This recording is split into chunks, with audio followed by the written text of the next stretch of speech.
Good morning, sisters and brothers, and welcome to Wednesday morning. Happy Hump Day, right?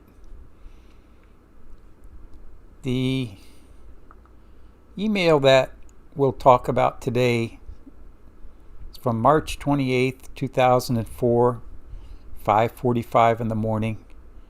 And the subject or the title is On July 14th, 1994. On July 14th, 1994, Fred and Bonnie Mott and their two young sons visited a wooded site in Seven Hills, Ohio. It had been rumored that a young woman was having visions of the Blessed Virgin Mary there, and although they knew the Catholic Church had not yet officially investigated the events, the Motts wanted to pray there. They stayed at a farmhouse the night before and said the rosary with several other visitors.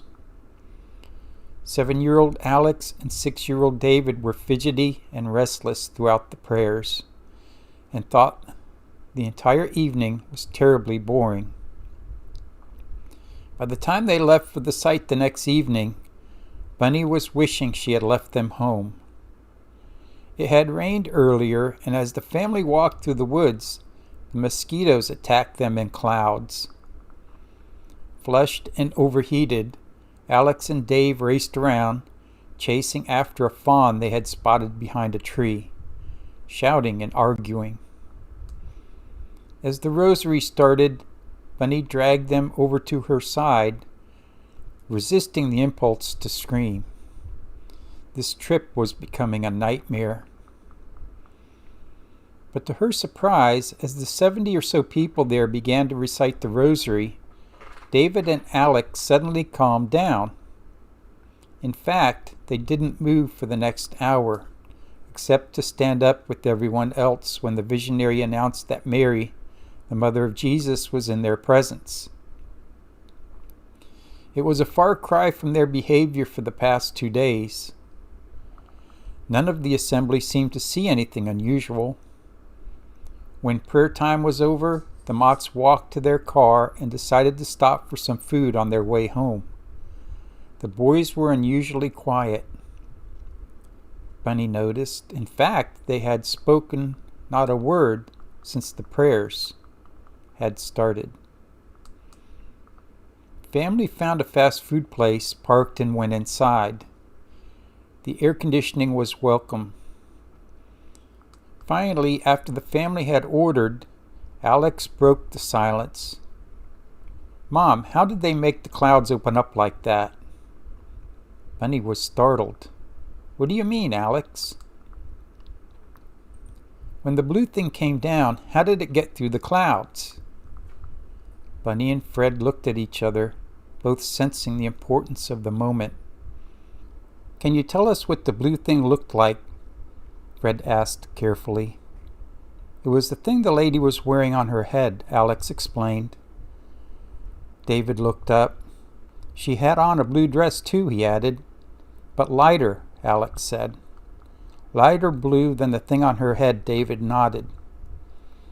Were their sons telling the truth? Had they actually seen something or someone on the hill?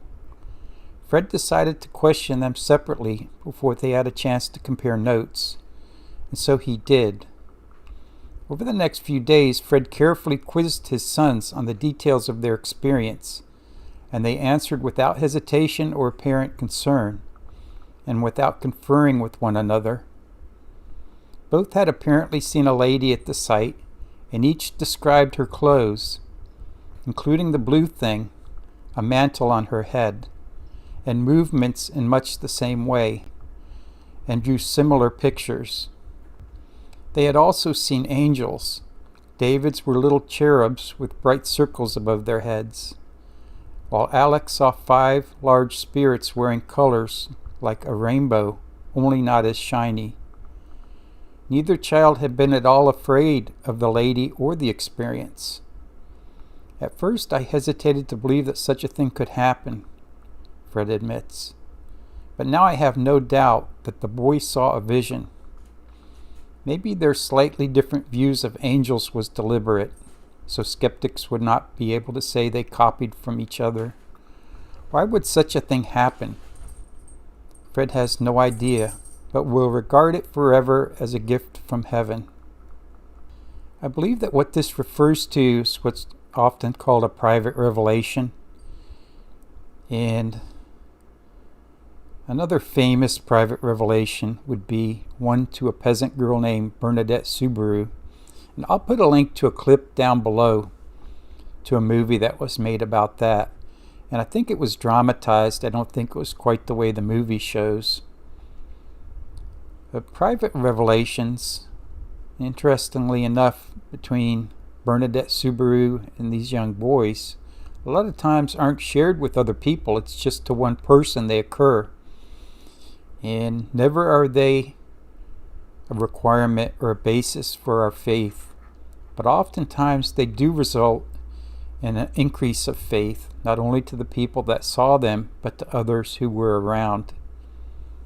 Interestingly enough, when I was researching this article about whether or not there might be listings of this on the internet, I could not find any.